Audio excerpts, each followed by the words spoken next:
A partir de este momento comienza la parte editorial de Platica con Ángel, correspondiente al lunes 19 de mayo del año 2025.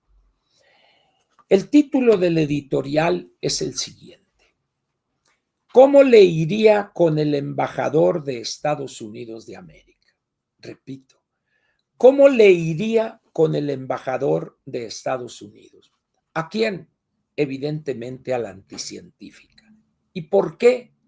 Porque hoy el nuevo embajador de los Estados Unidos, el señor de apellido Johnson, entregó el original de sus cartas credenciales a la anticientífica.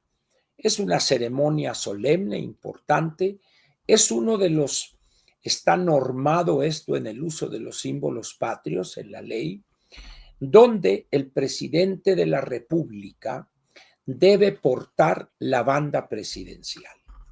López, como le valía gorro, no se la ponía, pero la anticientífica sí cumplió con eso que dicta la ley, en el sentido de, al recibir los originales de las cartas credenciales del nuevo embajador, debe portar ella la banda tricolor. ¿Por qué? Porque es una ceremonia importante donde el nuevo embajador se presenta y trae el documento que lo acredita como representante legítimo, legal, de su gobierno y de su estado, ¿verdad? Ante el Estado mexicano y el gobierno mexicano.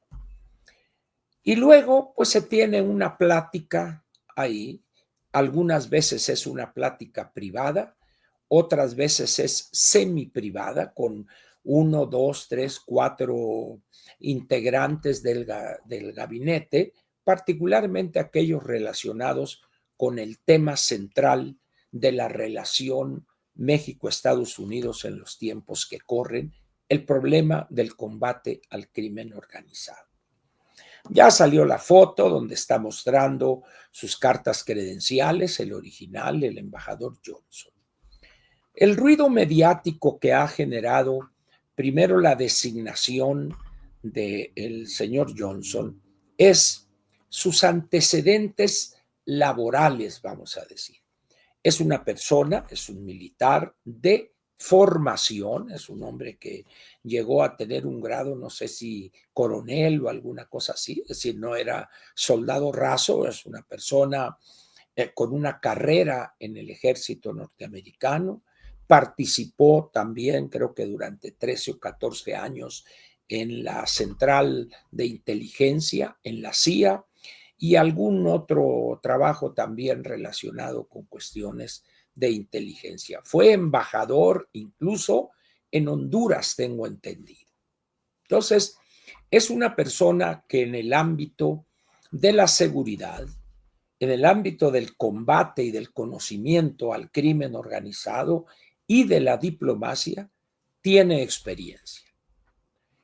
Agradecidos deberíamos estar que no llegó, que Trump no designó a un novato, a una persona sin el menor conocimiento de la cuestión de las relaciones entre gobiernos, de la amenaza que representan los grupos del crimen organizado y también qué bueno que envió a una persona que conoce la importancia de recabar la inteligencia para combatir al crimen organizado. Y aquí en México, por el contrario, es que viene un gorra verde y que viene un boina verde y que viene esto y viene el otro, porque cuando estuvo en Honduras y etcétera. Entonces, yo no sé si estas personas entiendan lo que significa la designación de un embajador. Un embajador representa al presidente de la República para defender los intereses de ese país.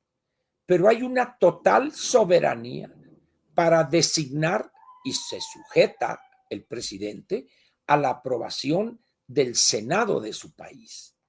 Es decir, él designa, pero quien ratifica o rectifica es el Senado, en este caso de Estados Unidos, igualmente que entre nosotros. Ahora bien, a cómo están las cosas en México, en este diferendo con los Estados Unidos, que no es de ahorita ni de la responsabilidad total de la anticientífica, es de su responsabilidad porque está siguiendo la misma línea estúpida de López Obrador de abrazos no balazos con ligeras variantes o alguna escenografía nueva, pero es esencialmente lo mismo.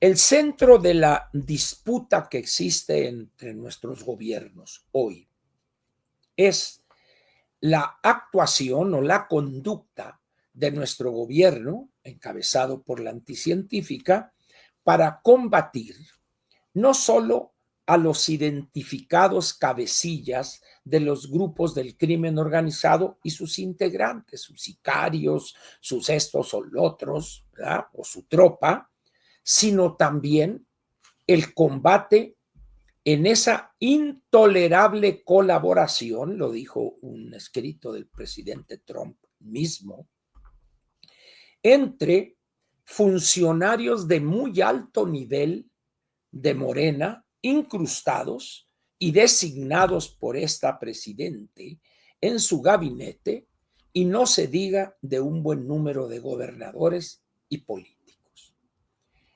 Cuando los norteamericanos, desde el día 1 de la entrada de este gobierno del presidente Trump, y se señala eso, la anticientífica, en vez de entender a cabalidad ese diferendo y entender que el presidente Trump no iba a cejar en la concreción de ese objetivo.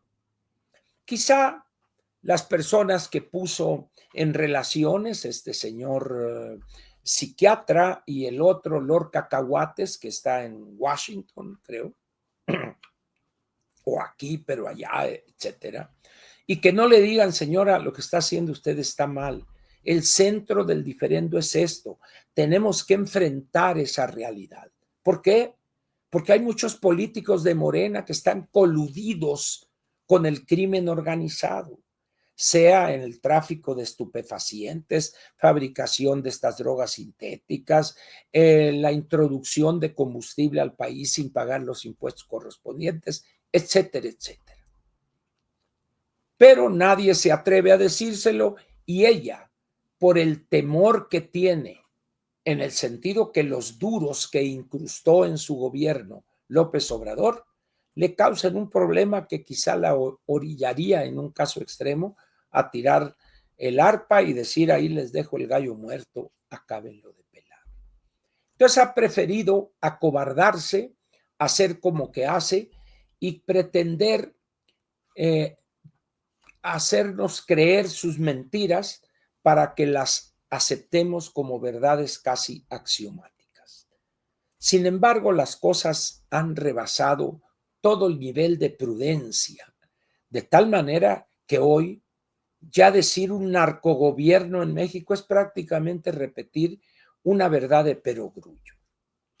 Cuando se descubre que muchos gobernadores recibieron dinero para sus campañas del crimen organizado, que Mario Delgado, en su calidad de presidente de Morena, con Américo Villarreal y un señor Carmona, que creo que fue asesinado en el municipio conurbado ahí de Monterrey, San Pedro Garza García. Cuando vayan a San Pedro no se vayan a cortar el pelo, las peluquerías ahí son sumamente peligrosas, son mortales incluso. En esas condiciones, pues, ¿qué hace Estados Unidos? Empieza a presionar. Primero, de una manera diplomática, el presidente en sus llamadas, y cuando esta mujer no acepta, entonces aquel la balconea y dice es muy tonta, no entiende o es muy cobarde porque tiene miedo. Eso lo dijo el presidente Trump. Qué vergüenza que exhiban así, en este caso el presidente de los Estados Unidos, a nuestra presidente. Qué vergüenza. Sin embargo, esta nada hace para borrar esa imagen, por el contrario, se enconcha y repite esa actitud. nos miente, pero al otro día aparece en alguno de los grandes medios norteamericanos la verdad. Y en eso también, conocida ya su cobardía, su incapacidad, su debilidad, pero también aúna el que es una mentirosa. Y tenemos que conocer la verdad de lo que publican los medios norteamericanos. Y en ese momento entramos a ver a nuestros opinantes y todos maromas verbales y que sí, pero no, pero tantito, pero no más que por acá, etcétera, lo cual es un ridículo completo que complica lo ya de por sí complicado. Yo soy de la idea, y lo he dicho desde un principio, que el centro de la disputa no son los aranceles, no es la revisión del TEMEC. El centro de la disputa es el combate a los grupos del crimen organizado. Dedíquense a lo que se dediquen, porque en Estados Unidos los ven como una amenaza a su seguridad nacional. Si nosotros, México, estuviésemos en América del Sur, allá contiguo a Argentina y a Chile, nadie nos iba a pelar. Pero resulta que tenemos 3,240 o 3,224 kilómetros de frontera. En esas condiciones y con una frontera porosa en extremo, los ciudadanos norteamericanos, particularmente los que apoyan a Donald Trump, que son personas cuya, pues vamos a decir, su conocimiento de la política es menor, ignorancia, etcétera, etcétera. Deplorables les llamó la señora Clinton y así les fue, y así le fue a ella en la campaña. Entonces, ¿qué ha hecho el presidente Trump a partir del 20 de enero, cuando toma posesión? A febrero, a marzo, abril y mayo, 4 meses ya. Mañana, 20 de mayo, cumple 4 meses. ¿Qué hemos hecho nosotros? Tratar de darle vuelta a la tortilla y ver y todo, pensando en que a Trump se le olvidaría eso o que va a ceder. Ese quizás es el peor error de la anticientífica. En la medida en que ella se aferre a no actuar de manera decidida, ni construir una colaboración estrechísima con los Estados Unidos, con sus agencias de inteligencia y sus fuerzas armadas, el problema va a seguir agravándose. Hoy, por ejemplo, hay una situación que ya es el chisme del gabinete, el pleito abierto entre el ex Batman, ahora Robin, que por armamento trae una resortera, un tirador, diríamos allá en Sonora, cuando éramos chamacos, así le llamábamos, y la cúpula del ejército. Por una razón muy sencilla, yo me acuerdo cuando salió esa idea de que la inteligencia recabada por la Marina, por las Fuerzas Armadas y por iba a entregársele a García Harfuch, a su secretaría. Me acuerdo que yo dije, ténguele, el ejército jamás va a aceptar entregar la inteligencia que recaba, que es lo que le da fuerza en última instancia, entregársela a una entidad del gobierno civil. Y específicamente si es un civil ese, mucho menos. Entonces, ahora resulta que aparte de no darle dinero, porque no lo hay, a Harfuch para que equipe la fuerza que tiene, no tiene. Entonces, en esas condiciones, peor aún, ahora, ¿a quién le tiene confianza a los Estados Unidos? A la Marina, a la Armada de México. Al Ejército, por diversos episodios en los últimos 20, 30 o 40 años, no le tiene confianza. En esas condiciones, pues, está ella en un callejón sin salida. Posiblemente estén contados los días de Omar García Harfuch y se nombre en su lugar a un militar, alguien especialista en cuestiones de seguridad, lo que quieran ustedes, y él se devuelva al Senado de la República o quizá lo envíen a algún país como embajador. Es una posibilidad. ¿Aceptaría García Harfuch? No lo sé, por la aquiescencia que ha mostrado hasta la fecha, pues si se la dan en Honduras o en El Salvador, allá va a ir a dar. ¿Por qué? Porque no ha tenido los tanates para decirle, señora, así yo no puedo trabajar. Aquí están las llaves del puesto y muchas gracias. Otra vez entran los tanates en acción. Entra Bachoco, diría el clásico. Les faltan eso que Bachoco produce. En esas condiciones, pues, llega una persona como el embajador Johnson. Al embajador Johnson le podrá decir todo lo que quiera. Él, católico practicante, él y su esposa, al otro día que llegaron, fueron a ver, o sea, a misa, a la basílica, a la Villa de Guadalupe, pero pues si le quiere contar la anticientífica un milagro o que va a venir la Virgen, aquel se va a reír. Con este hombre no hay tutía. Sabe cómo masca la iguana de ladito y despacito. Y tiene todo el apoyo absoluto, ciego, diría yo, del presidente Trump y de las agencias de inteligencia y de las Fuerzas Armadas. ¿Por qué? Porque en la comunidad de inteligencia es uno de los suyos, porque en las Fuerzas Armadas es uno de los suyos, una persona que ha mostrado experiencia, calificación, un hombre que ha destacado por su trabajo en esas dos grandes áreas y que fue embajador en Honduras también. Habla español, de tal manera pues que él empezará a generar ciertas relaciones con políticos, con militares, por supuesto, y habrá muchas cosas que, aparte de las que ya sabe, ¿verdad? Porque tiene acceso a la inteligencia que recaba la Agencia Nacional de Seguridad, la CIA, etcétera, ¿verdad? Entonces, ¿qué es lo que sucede con la anticientífica y su actitud? En vez de generar un ambiente para que algunos de los cercanos le digan la neta del planeta, pues aun cuando lo genere, yo no tengo idea qué le va a decir el fifirichi del psiquiatra.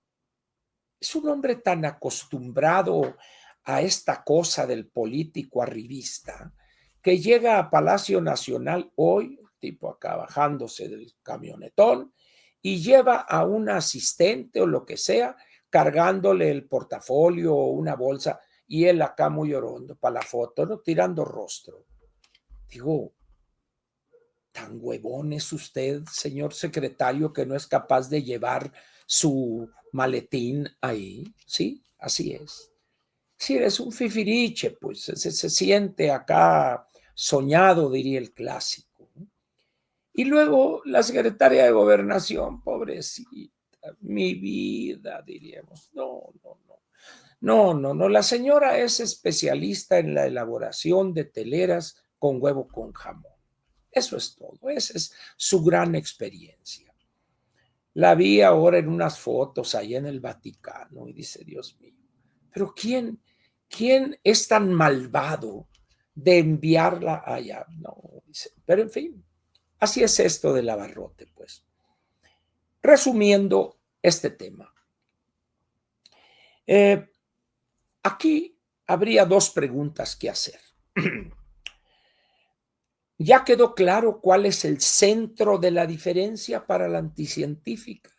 ¿O sigue todavía pensando en los aranceles y que 25% para acá y que para allá y que el TEMEC? ¿Seguirá con esa idiotez? Sí, señora, ¿qué no entiende usted? Que el centro de la diferencia es el combate a los grupos del crimen organizado y la colusión intolerable, la corrupción profunda entre colegas suyos en el partido Morena, entre una gran cantidad de funcionarios que tiene usted en su gabinete y entre no pocos gobernadores y presidentes municipales de su partido, con el crimen organizado, con la delincuencia que trae combustible bajo otra fracción arancelaria por millones de litros, señora. Entienda usted que es el crimen organizado el centro de la diferencia. Si usted no está dispuesta a actuar en consecuencia, la va a pasar muy mal, señora. Y su discurso patriotero chafa, la soberanía y qué cosas, no le va a servir. Ya ahorita ese discurso, esa cantaleta está desacreditada totalmente. Nadie quiere reducir ni atacar la soberanía, un concepto que usted lo toma como si estuviéramos a mediados o fines del siglo XIX. Señora, por favor, por favor. Entonces, en la medida que ella no entienda cuál es el centro del diferendo, no vamos a avanzar y por el contrario, la relación se va a pudrir, a corromper aún más. Y la otra pregunta es, ¿qué explica nuestra renuencia o la renuencia de la anticientífica para entender que la diferencia en el trato al crimen organizado es el centro de la disputa entre el gobierno norteamericano y nuestro gobierno? Mientras, después de que, sí, está bien, entiendo, ese es el problema, pero yo no voy a aceptar entregarles a Mario Delgado, a Américo Villarreal, al Poncho Durazo, a Rochamoya, a Cuitláhuac García, etcétera, etcétera. No voy a, bueno, pues es lo mismo. ¿Piensa que va a aguantar las presiones con unas finanzas públicas en la olla? Es una tragedia las finanzas públicas hoy. El crecimiento estancado, por no decir casi nulo. En unos cuantos días, hoy estamos a 19, en 10 días, 11 días, vamos a tener los datos, ya las cifras oficiales, ahora en mayo, del primer trimestre, no las oportunas. Es probable que haya un ajuste muy ligero, pero para finales de este mes ya se habrán cumplido 2 meses del segundo trimestre, señora. Y los elementos que se acumularían de aquí al último de mayo para estimar el crecimiento de la economía mexicana o del PIB es demoledor. Señora, usted tiene la oportunidad de oro para convertirse en una excelente gobernante, pero resulta que usted es muy limitada, analítica. Yo no sé cómo pasó los exámenes en la Facultad de Ciencias. ¿Habrá caído tanto el nivel académico en la Facultad de Ciencias para que usted tranquilamente hubiera recorrido y luego maestra ahí, con esa capacidad cero que tiene usted para comunicar? ¿Cómo salvo? Pues las presiones políticas y usted medio grilla y su esposo en aquel entonces, pero no tiene usted los elementos para ser una buena maestra. Y su tesis chafa sobre las hornillas de leña y su doctorado chafaldrano, pues digo, es decir, señora, entienda cuál es su realidad, porque de no hacerlo está causándole un daño tremendo a este país. Muy bien, aquí termina la parte editorial de Platica con Ángel. Quiero agregar, antes de pasar a algún comentario de ustedes, decir lo siguiente. Estos morenistas son chafas en extremo. ¿Cómo se ponen a subir a una señora que vive en Nueva York, que es un instrumento de Morena en Nueva York, a subirse, a darle acceso al Cuauhtémoc, y se pone a echar un comercial para la reforma judicial? Dice uno, señores, está bien ser cochi, pero no trompear la canoa, pues, o sea, ya es el colmo esto, pues. Sí, pero así son los de Morena. Atropellan, piensan que el poder les va a durar toda la vida. Y no es así, señores. Hablábamos el otro día de la impotencia ante su soberbia, ante su descaro. Cuidado, cuidado, señores, porque, como diría el clásico parafraseando a Mao Zedong, una sola bachicha puede incendiar toda la milpa. El pasto está seco, no ha llovido, señora. Y una cosita que aparentemente es inocua podría incendiar todo el pasto. Recuerde usted, estudie, lee, que le expliquen el fenómeno de la primavera árabe. Estúdielo y se va a sorprender lo que generó el que un humilde vendedor de frutas y verduras en una carretita se inmoló y eso desató ese fenómeno que se llamó la primavera árabe. Es algo que pues suena fácil, como dijo ¿cómo se dice? El de Güemes, el filósofo de Güemes. La política mexicana es fácil para quien le entiende y difícil para quien no le entiende. Usted cae en este último grupo. Usted no sabe gobernar. Usted no entiende lo que es gobernar este país hoy, señora. No tiene usted la menor idea. Mire, si usted fuera una persona sensata y digna como presidente y con los tanates bien puestos, ya hubiera corrido a todo su gabinete y hubiera generado un gabinete multipartidista, una especie de gabinete de unidad nacional. Y podría haber integrado usted un gabinete de primera, señora, en la parte económica. Este señor Amador, favor, yo creo que parece jefe de departamento, con todo respeto. Señor, mire, el ambiente internacional requiere personalidad, requiere presencia. Este hombre parece el sacador de copias en una secretaría, con todo respeto. Luego, en el caso de este señor en Petróleos Mexicanos, por favor, si yo entiendo, fue su maestro o su colega en ingeniería en Lunán, pero el señor no tiene la menor idea, es menoridio, diría el filósofo Eugenio Derbez. No sabe qué hacer en Petróleos Mexicanos. Y no se diga la señora sinvergüenza esta que ha resultado peor que Bartlett en Comisión Federal de Electricidad. Gobernación, por favor. Luego este señor que lo sacaron del sarcófago, que está en salud, el Cochinovi, Chiquidovi, Miluchinovi, no sé cómo se apellida este señor. Y así me voy por todos. Si usted integrare un gabinete multipartidista de puro vato pesado, otra sería la situación, señora. Pero usted es muy cobarde. Usted le tiene miedo, pánico le tiene a López Obrador. Diga usted lo que diga y diga lo que digan sus panegiristas.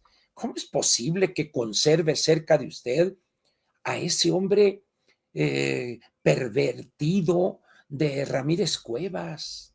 ¿Cómo es posible que los medios del Estado mexicano, no solo López se los entregó, sino que usted lo mantiene ahí de manera temporal o provisional porque ya terminó su encargo y ahí lo dejó López, pero está de una manera temporal este otro pervertido, este señor Villamil, que su gran hazaña fue que uno de los que le prestaban servicios sexuales le consiguió una plaza en el CONACYT, ahí con la otra loquita de la Álvarez Bulla, con la ciencia prehispánica y locuras así.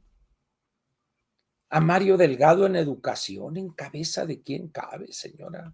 Luego a este Fifirichi que tiene ahí, que va a construir no sé cuántos miles de kilómetros de vías de doble vía para trenes de pasajeros. No se lo cree ni en su casa eso. ¿De dónde? ¿Con qué dinero? No han podido terminar en cuántos años el tramo entre Lechería y el AIFA. Lo que está ahí en Santa Fe, o cómo se llama todo este problema, un observatorio, pedacito. Y van a construir 3,000 kilómetros. Por favor, señora, ni la burla perdona. Es decir, ese señor lo debería tener ahí en su gabinete del área organizando ¿cómo se llama? Las reuniones ahí, que las mesas, para eso sirve, hombre, organizador de fiestas, ahí no tiene más, pero el coordinador de sabe qué fin, ferrocarrilero, por favor, no ofenda así la inteligencia de los mexicanos, córralos a todos, adelgace el aparato burocrático, señora, lo puede hacer, tiene usted todos los elementos. Y a Dan Augusto, el galán de la jirafa enamorada, y al tapete zacatecano, agárrelos a nalgadas a los dos y sáquelos del país. Órale, uno embajador por acá, otro por allá, y vámonos a inflar burros por la cola. A Pedro Aces, mándele una auditoría fiscal. Órale, que el SAT se encargue de él. Y así, mire, como usted es muy ignorante de la historia, recuerde usted, pregúntele a gente que la rodea ahí. Oye, ¿qué pasó el 10 de enero de 1989? Pregúntele, si no más. Con ese hecho de ese día, a los 40 días del gobierno de Carlos Salinas, tomó una decisión que se pensaba imposible de realizar. A partir de ese momento, nadie en el movimiento obrero organizado y no organizado osó, como dicen ahora muchos porque somos españoles, nadie se atrevió a plantarle cara. Nosotros decimos, nadie tuvo el valor de apanterársele a Salinas en sus 6 años. Nadie, señora. ¿Por qué? Porque demostró a los 40 días tener los tanates bien puestos. ¿Y sabe lo que hizo luego? Agarró al Bayo Legorreta y vámonos para el botellón, mensaje a los cazabolseros y todo. El sector privado, mírelos, derechitos se portaron. Con esas dos medidas, todo fue coser y cantar. ¿Por qué? Porque Salinas, ahí donde lo ve Chapito y acá y esto, así, mire, a usted le falta eso, señora. Y no los va a adquirir ya. Usted ya está identificada y lo ha demostrado con creces que es una persona incapaz, analíticamente con serias limitaciones y también muy miedosa, muy cobarde. La cayuna su conducta, su actitud frente a un sinvergüenza como es y protector de corruptos, López Obrador el Bulto. ¿Cómo quiere ser recordada usted, señora? De alguna manera usted es la primera mujer que llega a la presidencia de la República de este país. ¿Cómo quiere ser recordada? ¿Como la títere de López Obrador? ¡Qué vergüenza! ¡Qué vergüenza para usted, a sus hijos y para sus nietos! Mira ahí quién va, mira, y ve, ¿quién es el tontón ese que va con ella? El que camina como tonto y es tonto. Pues es el esposo, hombre, es lo que dicen, ¿verdad? Porque usted va a saber qué dicen, ¿verdad? Dicen, ya sabe usted cómo es el barrio, ¿no? Chismoso. Señores, aquí termina en este momento la parte editorial de Platica con Ángel, correspondiente al lunes 19 de mayo del año 2025.